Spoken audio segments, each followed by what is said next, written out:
अमरावतीच्या मेळघाटामध्ये भीषण अशी पाणी टंचाई सुरू झालेली आहे आणि विहिरीवरती हंडाभर पाण्यासाठी तुफान गर्दी होताना दिसते आहे। पिण्याचे पाणी मिळवण्यासाठी आता आदिवासी महिलांची शेकडो कोसांवरती जाऊन धडपड सुरू आहे। प्रशासनाकडून कोणत्याही उपाययोजना होत नाहीत आणि त्यामुळे महिला आता संतप्त झालेल्या आहेत। 4 महिन्यापासून अशीच आमच्या गावाला टंचाई असते। बाहेरचं पाणी येते, टँकरनं पाणी येते आमच्या गावाला। आम्हाला रोज संध्याकाळी सकाळी पाणीसाठी यायला लागते। इथं 10-12 वर्ष झाले आमच्या हिरी आटते तर आम्हाला पाणीच नाही राहते। टँकर येऊन राहिले म्हणून आता पाणी थोडंसं काही आम्ही चांगलं पिऊन राहिलो, नाही तर आमच्या गावात निरा पाणीचंच टेन्शन आहे आम्हाला।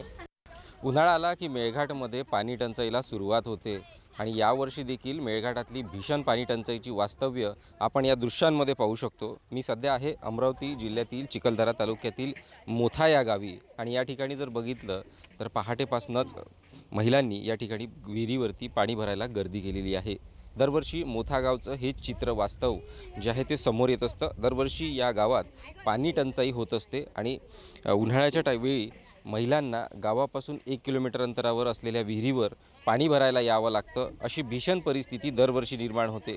या ठिकाणी टँकर येतं आणि टँकरचं पाणी विहिरीमध्ये सोडलं जातं आणि विहिरीवर अशी पाण्यासाठी ही झुंबळ उडताना आपल्याला या ठिकाणी पाहायला मिळत आहेत।